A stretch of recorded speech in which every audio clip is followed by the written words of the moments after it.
अस्सलाम वालेकुम नाज़रीन आप देख रहे हैं डॉक्टर अदील यूट्यूब चैनल। ये इस यूट्यूब चैनल की 16वीं वीडियो है। इससे पहले 15 वीडियोस इस चैनल पर अपलोड की जा चुकी हैं। इससे पहले कि मैं ये वीडियो शुरू करूं, मैं आपको ये बताना चाहूँगा कि ये वीडियोस और ये चैनल लोगों के बड़े इसरार पर बनाया गया। ये स्पेशली उन पेशेंट्स के लिए है कि जो मेरे साथ 19-20 सालों से मेरी प्रैक्टिस में जुड़े हुए हैं, जो मेरा क्लिनिक विजिट करते हैं और वो चाहते हैं कि उनके साथ कुछ ऐसा नॉलेज हो कि जिसको वो रिपीटली देख सकें। क्योंकि कुछ ऐसी चीज़ें होती हैं जो क्लिनिकल विजिट में या वीडियो कॉल में चल नहीं सकती। तो फर्स्ट ऑफ ऑल उनके लिए, सेकंड उनके लिए कि जो लोग नॉलेज हासिल करना चाहते हैं, जो लोग सर्च करते हैं latest research paper, latest knowledge, तो उनके लिए। थर्ड ये वीडियो उनके लिए है कि जो लोग जिनके सामने ये रैंडमली आ गई, उनसे एक ही रिक्वेस्ट है कि बैक पे जाएं, बैक पे जाके देखें। ये एक खास टॉपिक के ऊपर ये वीडियोस हैं, एक पूरा सीक्वेंस है। इससे पहले 15 वीडियोस हैं, उनको काइंडली देखिएगा और उसके बाद इसको फॉलो करें। लेकिन लास्ट में हमने जो इससे पिछला लेक्चर जो था, 15वीं वीडियो जो हमने बनाई थी, वो एक खास टॉपिक था। टॉपिक थोड़ा सा चेंज हुआ था बट वो उसकी रूट वही थी। टॉपिक ये था कि एक मंथ आ रहा है जिसको हम रमज़ान, मुसलमान रमज़ान कहते हैं।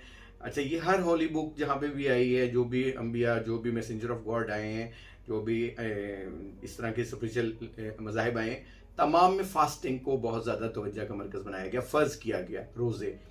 जैसे इस्लाम में सूरह बकरा की एक वर्स है कि जिसका तर्जुमा मैं आपको कर सकूंगा कि ए ईमान वालों, तुम पर रोज़े फ़र्ज़ किए गए जिस तरह तुमसे पहली उम्मतों पर फ़र्ज़ किए गए, ताकि तुम मुत्तक़ी और परहेज़गार हो जाओ। Is like that. तो इसको अभी हम समझेंगे कि लास्ट में मैंने आपको बताने की कोशिश की कि रोज़े की कुछ अहमियत है, बट आज मैं ये कुछ बताना चाहूँगा कि रोज़े की अहमियत क्या है। एक तो स्पिरिचुअल उसकी अहमियत क्या है, उसमें कुछ जिक्र हुआ था लास्ट वीडियो में, वो आई थिंक सो 18 मिनट्स की हो गई थी, तो सेकंड आज हम इसमें करेंगे। और दूसरा फिजिकली क्या है, उसमें मैंने गारंटी दी है कि अगर आप रोज़ा तो आपने रखना ही रखना है, वो तो चलना ही चलना है आपके ऊपर। लेकिन ये है कि रोज़े को अगर आप थोड़ा सा मेडिकल एड लेते हुए, हमारी हेल्प लेते हुए, हमारे डाइट प्लान के मुताबिक गुजार लें, तो उसमें मैं आपको गारंटी देता हूँ कि जो जिन जिन अमराज में 90%, मोर देन 90% हमारे हॉस्पिटल्स भरे हुए हैं, जिसमें fibroids, tumours, abnormal growth, obesity, मोटापा, hypertension, kidney failure, fatty liver और इस तरह की बेबहा चीज़ें हैं, तो उन तमाम से आपकी 30 डेज़ में 110% जान छूट सकती है।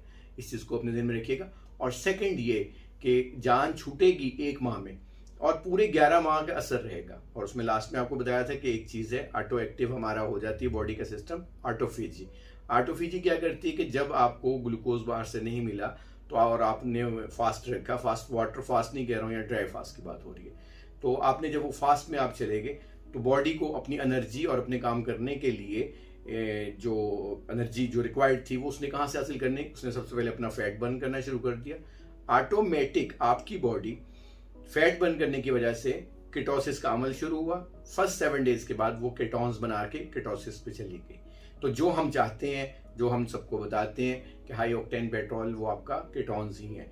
जो कार्बोहाइड्रेट से, ग्लूकोज से जो चीज़ बनती है वो ग्लाइकोजन बनता है, और ग्लाइकोजन जो होता है वो आरजी एनर्जी होती है, लाइक सीएनजी। अभी हमने क्या किया, रमज़ान में अब हम आ चुके 7 डेज के बाद किन चीज़ों पे कि हम जो कन्वर्ट हो गए कीटोन्स पे आ चुके। अब हमारी एनर्जी भी बढ़ने लगी और बाकी मामला भी ज़्यादा हो गए।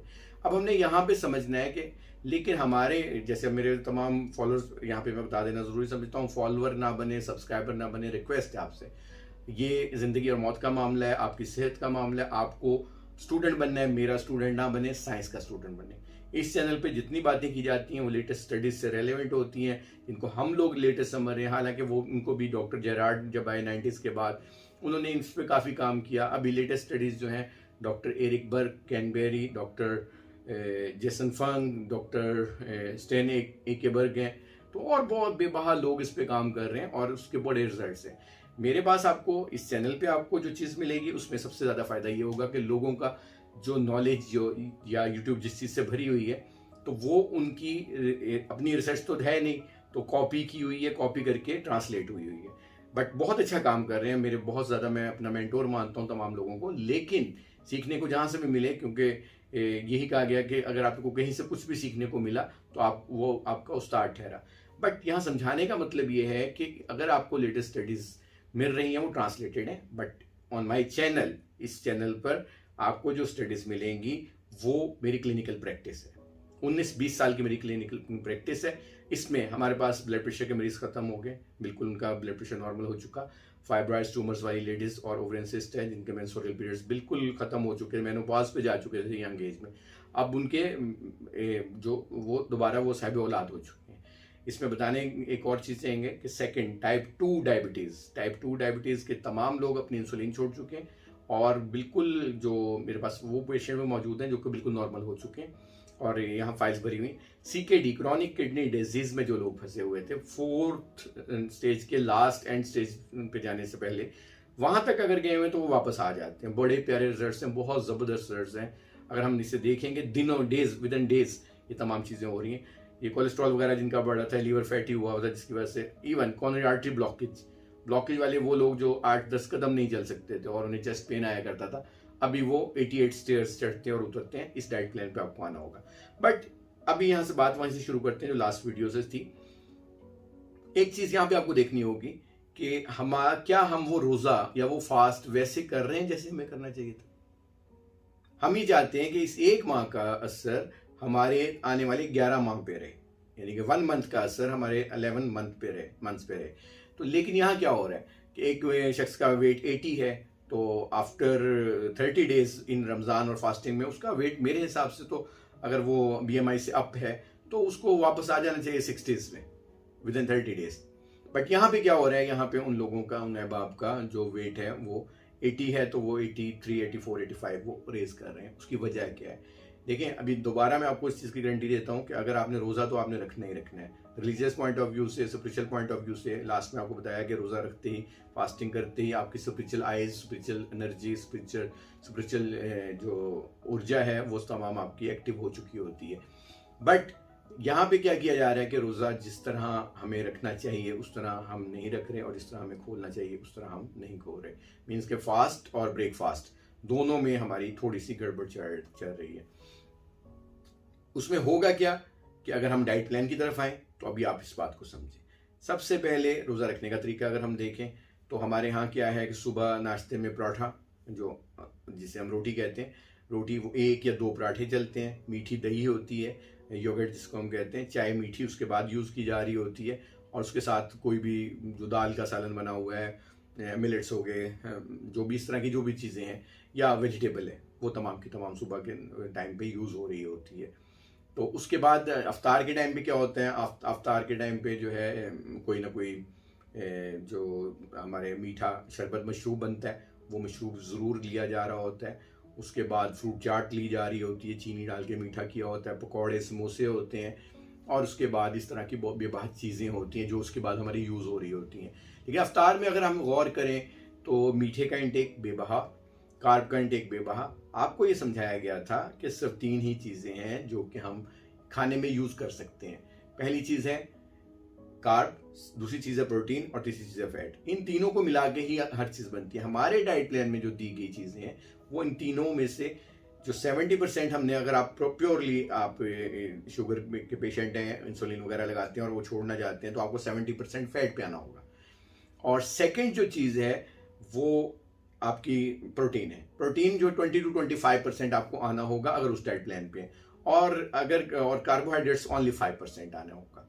तो इस चीज़ को ध्यान में रखिए। अगर वजन कम करना है तो फिर उसके लिए लाजमी फिर आपको लो कार्ब डाइट पे आना होगा। उसमें लाजमी नहीं है कि 5% हो, वो 20% तक हो सकती है कार्बोहाइड्रेट्स। अब हम आते हैं इस बात पे कि दोबारा आपको इस वीडियो में आपको दोबारा बता रहे हैं कि चैलेंज नहीं सेहत में होता, हेल्थ में कहीं चैलेंज नहीं होता। अपनी क्लिनिकल प्रैक्टिस की बेस पे आपको बात कर रहे हैं, अपने तमाम प्रैक्टिस जो तमाम हमारे पेशेंट्स हैं उनके फीडबैक की बेस पे हम बात कर रहे हैं, और क्लिनिकल रिकॉर्ड मौजूद है, फाइल्स मौजूद है, ईच एंड एवरीथिंग मौजूद है। तो आपको अब यहाँ समझना है कि अगर ये 30 डेज जो कि spiritually religious point of view से आपको आ गए हैं और आप उसकी बरकत और रहमत लेना चाहते हैं और उसको समझना चाहते हैं, और तो इसे थोड़ा सा हेल्थ पॉइंट ऑफ व्यू से भी समझ लेना कि वो तो आपने करना ही करना है फास्ट, और अगर आपने फास्ट करना है तो फिर आप हमारे हिसाब से डाइट ले लें, तो ऑटोमेटिक आप कीटोन और कीटोसिस पे जा रहे हैं, बॉडी कन्वर्ट हो चुकी है, स्विच हो चुकी है CNG to high octane petrol. तो आप अगर थोड़ी सी और इस पर तवज्जो फरमा लें तो एक तो सारा दिन आपको भूख नहीं लगेगी। इसका सबसे बड़ा फायदा ये होगा, आपको सारा दिन बिल्कुल भी भूख नहीं लगेगी शाम तक। और मोर एनर्जेटिक होंगे और बॉडी में ऑटोफेजी स्टार्ट हो गया। ऑटोफेजी का पहले आपको ऑटोफेजी का बता चुके हैं कि अपने ही सेल्स या अपने ही वेस्ट चीज़ों को रिसाइकिल करने लग जाती है बॉडी, जिसमें सबसे ज़्यादा फायदा आपको कैंसर के पेशेंट्स में होगा, फिर किडनी फेलियर के पेशेंट में होगा, लीवर के पेशेंट्स में होगा, टाइप 2 डायबिटीज आपकी 30 डेज में आपकी टेबलेट्स तो ये टोटल आपकी विद इन 3 to 5-7 डेज में खत्म हो सकती हैं। हाइपरटेंसिव है तो भी आप 3 से 4-5-6 दिन में मैक्सिमम आपकी टेबलेट्स खत्म हो जाएंगी। आपको यहाँ समझना है। तो अभी हम ब्रेकफास्ट के लिए जब सुबह सहरी का टाइम होता है तो सहरी के टाइम में क्या लें, एक सवाल नॉर्मली किया जाता है। आपको पहली चीज ये समझनी है कि अगर आप अपनी इंसुलिन वगैरह चेक करें कि वो कितने यूनिट आप ले रहे थे, तो उसके बाद आपने सुबह फास्टिंग में उठ के अपनी शुगर को देखें। अगर शुगर आपकी ज़्यादा है, जितनी भी ज़्यादा है, मैं तो ये रिकमेंड करूँगा अपने तमाम पेशेंट्स को, आपको किसी भी तरह की इंसुलिन या किसी टेबलेट की ज़रूरत नहीं है, क्योंकि हम जो इसके बाद डाइट देने जा रहे हैं उसका ग्लाइसेमिक लोड है ही नहीं, तो बिल्कुल लो है। अगर लो है तो फिर आपको इंसुलिन की किस किस्म की ज़रूरत? तो आपने चेक कर लेनी है सिर्फ अपना डेटा, वो आप मुझे शेयर कीजिएगा, आप मेरे पेशेंट्स हैं। तो वो आपने चेक करने के बाद आप 2 या 3 या 4 एग्स अंडों की ऑमलेट बनाएं, या आप उसे बॉयल यूज कर सकते हैं अपने सहरी के टाइम में। और उसे आपने जो चीज़ में बनाना है वो कोकोनट ऑयल या आपने देसी घी या मक्खन या पनीर के साथ चीज़ वाली ऑमलेट आपने बना लेनी है। तो वो या बीफ टेलो में भी आप बना सकते हैं। वो काफ़ी रिच बनेगी, काफ़ी हैवी होगी, 2-3 दिन के अंदर आपकी भूख कंट्रोल होना शुरू हो जाएगी। आपने वो बना लेना है जी। उसके बाद आपने कीमा, जिसे हम मिन्स कहते हैं, वो बीफ हो, मटन हो, चिकन हो, अप्स टू यू। उसमें अगर कोई वेजिटेबल डाल लें, आपकी मर्जी। तो मिन्स जो है कीमा बनाएं और उसके ऊपर मिनिमम तकरीबन 1 सेंटीमीटर मीन्स 2-3 mm कह लें, तो इतना आपके उसके ऊपर फैट आना चाहिए। तो वो आपने साथ ले लेनी है। और अगर आपका सुबह के वक्त तबीयत चाहती है कि मैंने लस्सी ज़रूर पीनी है या योगर्ट ज़रूर इस्तेमाल करनी है, तो आपको वहाँ पे क्या करना होगा कि आपको अपनी आम योगर्ट को लेके ही किसी स्टेनर में रात को रख दें, कपड़े में रख दें फ्रिज में, तो उसका तमाम पानी निकल जाएगा। आपको पहले बताया कि जो दूध में पानी होता है, जो दूध में, उसमें ग्रोथ हार्मोन होता है और उसमें लैक्टोज नाम की शुगर होती है, तो उस शुगर को हमने निकाल दिया। तो वो आप 2 कप के करीब उसकी जो है ग्रीक योगर्ट वो इस्तेमाल कर सकते हैं। और उसके साथ अगर लस्सी बनानी है तो उसी की लस्सी बना सकते हैं, स्टीविया डाल के या नमक डाल के, ये चीज़ ध्यान में रखिएगा। अब चाय, टी, कॉफ़ी, कहवा आ गया, तो इसमें क्या करना है कि अगर टी ब्लैक पी लें तो बहुत बेहतर है, चाय ब्लैक पी लें तो बहुत बेहतर है। यहाँ पे फिर कहवा जो है वो विदाउट मिल्क पी लें बहुत बेहतर है।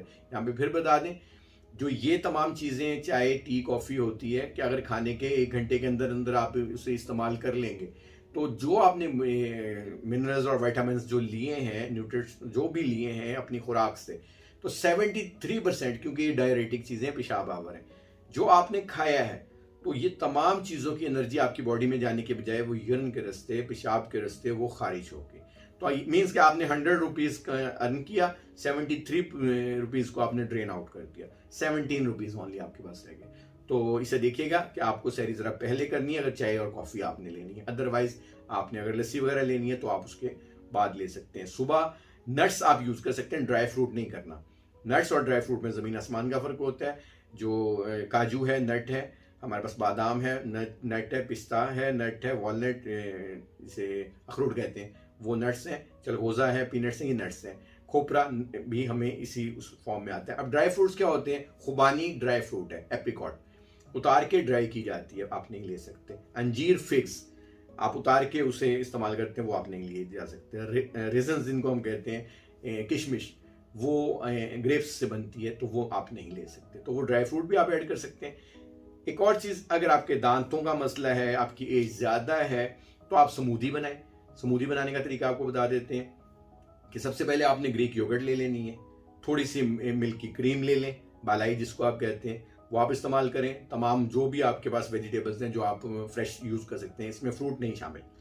जो वेजिटेबल आप यूज़ करना चाहते हैं, खीरा, टमाटर, बंद गोभी, शिमला मिर्च, जो भी एनी वन ईच, वो आप उसमें ऐड कर लें। इसमें थोड़ा सा कोकोनट पाउडर डाल लें, थोड़ा सा एलमंड डाल लें, थोड़ा सा पानी डाल लें, और इवन आप उसमें स्टीविया डाल के 2 ग्लास उसे जब आप बनाएंगे तो मिल्क की तरह का 2 ग्लासेस बन जाएंगे। ग्रीक योगर्ट भी इसमें है, बालाई भी इसमें है, क्रीम किसी किस्म की जो भी डेयरी है वो आप ले सकते हैं फ्रेश। और इसके अंदर आपका कोकोनट पाउडर मौजूद है। चिया सीड और तुख मलंगा डालना चाहें तो उसे पहले सोक करके रखें, वो भी आप डाल सकते हैं।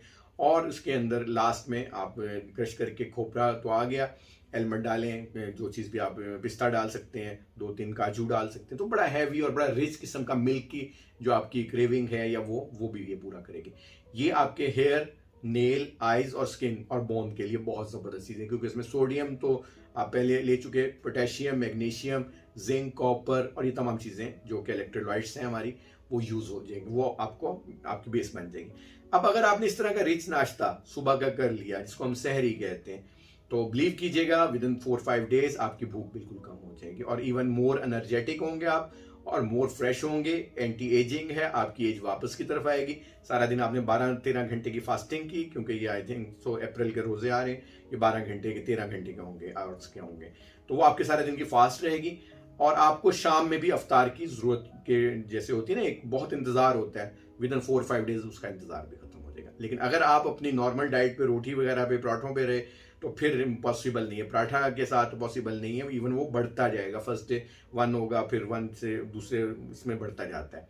तो बहरहाल वो हमारा टॉपिक नहीं है। अब अफ्तार का टाइम आ गया। अफ्तार के टाइम पे हम क्या, किस चीज़ से अफ्तार करें? देखें, कुछ चीज़ों को हमने बताया हुआ है कि किस तरह की चीज़ें हमें उस अफ्तार में इस्तेमाल करनी है। नहीं, अफ्तार का सबसे आसान तरीका, आपको नमक से, पानी से, इनमें से किसी भी किस्म की चीज़ से आप उसे अफ्तार कर लें। और अफ्तार करने के बाद आप अपनी नमाज का जो टाइम होगा, जो प्रे आपने करनी है, आप वो अपनी प्रे करें। पानी पी लिया तो पानी से उसके बाद आपने जब प्रे कर ली, तो उसके बाद आपने अपना प्रॉपर वे में अफ्तार करना है। अफ्तार में पकौड़े, समोसे, ये वो जिस तरह की चीज़ें होती हैं, ये दही भल्ले हो गए, ये हाई कार्ब है, फ्रूट चाट होगी, इसकी तरफ काइंडली ना जाएं। आपको यखनी बनानी है, अगर आप अफोर्ड करते हैं तो आप यखनी बनाएं। और यखनी में क्या है कि आपका किसी भी किस्म का मीट होगा, उसमें चिकन, मटन, बीफ या सी फूड, एनी कोई भी आप ले सकते हैं। उसके अंदर जो है वो जब आपका बॉयल होता वो तकरीबन डन होने के करीब होगा, तो आप उसमें 2 एग्स, अंडे बॉयल कट कर लें, कट करके वो उसमें डाल लें, और वो थोड़ी सी वेजिटेबल वो भी उसमें आप डाल लें, तो वो बहुत प्यारा रिच किस्म का आपका सूप बन जाएगा। चिकन सूप कह लें उसे, मटन सूप कह लें, beef soup, ups to you, fish soup. But उसके अंदर आपको जो ये नहीं डालना, जो आप कॉर्नफ्लोर डालते हैं गाढ़ा थिक करने के लिए, तो वो यखनी पिए। उस यखनी में देसी घी भी थोड़ा डालें, वो यखनी आप पिएंगे, मोर एनर्जेटिक होगा, आपके जिस्म में पूरे में जाके वो लगेगी, आपको खुद फील होगा कि ये काम तो बहुत बेटर हो गया। तो उसके ये आपने ले ली, और इसमें आपको एग्स भी मिल गए, आपको अपना, या आप कबाब ले सकते हैं, 2 कबाब 3 कबाब अपना बना लें और वो कबाब का आप इस्तेमाल कर सकते हैं। और जो घर में सालन बना है, कोई पालक चिकन बना हुआ है, करेले चिकन बना हुआ है, भिंडी गोश्त बना हुआ है, किसी भी किस्म की वेजिटेबल में सिर्फ पोटैटो आपको मना करते हैं। वैसे हम कहते हैं कि आलू, मटर और गाजर, ये तीनों मना है, लेकिन गाजर अब जा चुकी। मटर अगर आप भी लेंगे तो ज़्यादा मिकदार में आप नहीं ले सकते, और उसमें कॉम्प्लेक्स कार्ब है, वो कोई, हाँ, पोटैटो का थोड़ा सा अवॉइड करें। तो ये आपका अफ्तारी का सामान हो गया। अफ्तारी के सामान के बाद अपनी चाय, कॉफ़ी जो भी है वो आप लेट इस्तेमाल करें, कोई नहीं, अप्स टू यू।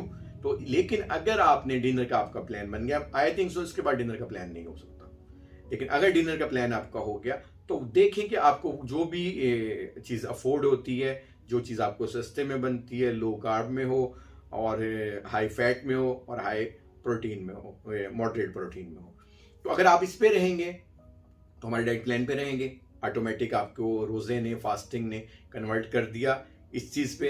देखिए, एक काम का करना ना करने से बेहतर है। तो अगर आपने रखना ही है रोज़ा, तो आप कम से कम उसके फ़ायदे तो हासिल कर लें। तो मेडिकल पॉइंट ऑफ व्यू से मैं अपने पेशेंट से बात कर रहा हूँ सिर्फ, कि आप उसको ऑटोमेटिक कन्वर्ट हो चुके हैं 7 दिन के बाद। अब 7 दिन के बाद आपकी मैक्सिमम एनर्जी जो है वो आपको अपने ऑरा से, अपने गिरदो नवा से मिलेगी। डाइट से एनर्जी बहुत कम की ज़रूरत है। और अगर किसी किस्म की ऐसे पेशेंट्स जिनको मैंने पहले बताया, कैंसर पेशेंट हैं, लीवर पेशेंट्स हैं या और भी, तो उनकी तो बॉडी अपने आप कन्वर्ट पे लग गई। तो 12 इन 30 दिनों का आप फ़ायदा उठाएं। इन 30 डेज के अंदर आपको किसी भी मर्ज में अगर आप फंसे हुए, तो आपको उससे क्योर हासिल करनी है और रिवर्सल पे आ जाना है। और मैं इसमें गारंटी देता हूं कि आपकी तमाम मेडिसिन 30 डेज में छूट सकती हैं, अगर कोई इस मामले पे बात नहीं जा चुकी कि जो आपकी एक्सट्रीम हो चुकी, हद से पार हो चुकी।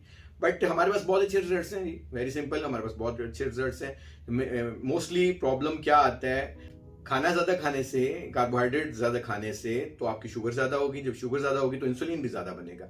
इंसुलिन जो एनाबॉलिक हार्मोन है, बहुत खतरनाक हार्मोन है, ये बॉडी में जब ज्यादा होता है तो बाकी हार्मोन्स का भी बैलेंस आउट कर देता है। इसकी वजह से तबाही हो रही है। सारे पीछे लेक्चर सुने, सारी बातें उसमें बताई हुई हैं, इसकी वजह से तबाही हो रही है। ये डाइट आप करेंगे, मेरे पास ऐसे साहब भी हैं जिन्होंने अफ्तार के अंदर मेरे पास आए, 125 मैंने लास्ट में जिक्र किया, 125 हार्ट बीट थी, बीपी शूट किया हुआ था।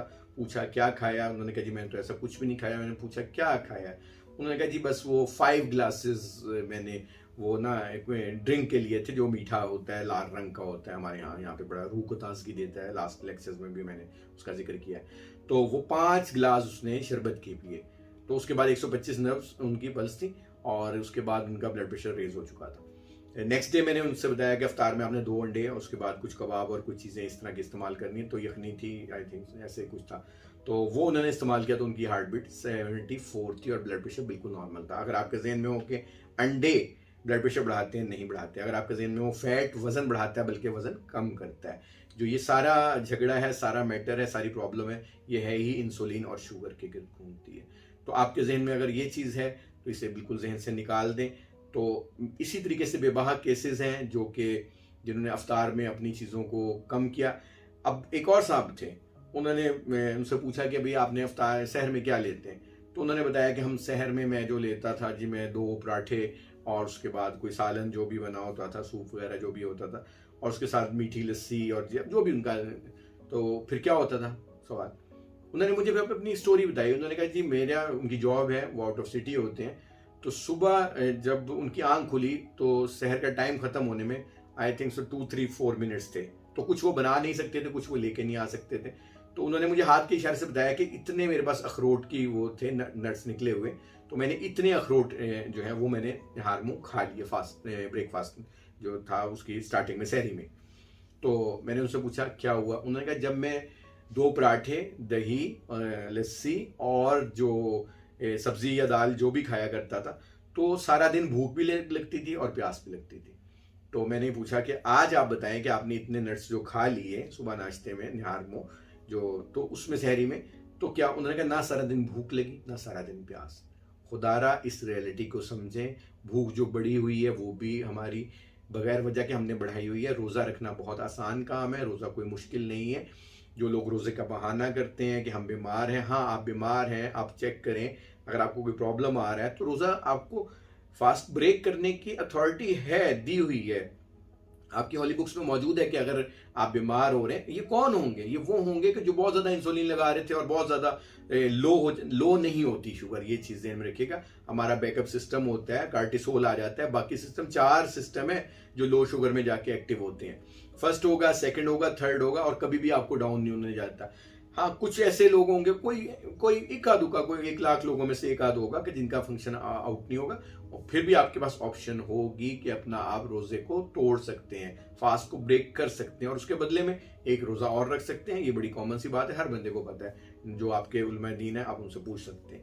तो इन शॉर्ट ये कि अगर आपको बीपी है तो लाजमी रोजा रखें। ये बहाना ना करें कि मेरा बीपी है, शुगर की गोली या मैं इंसुलिन लगाता हूँ या लगाती हूँ। आपको जरूर रखना है। अगर आप लगाते हैं या लगाती हैं, आपको जरूर रखना है।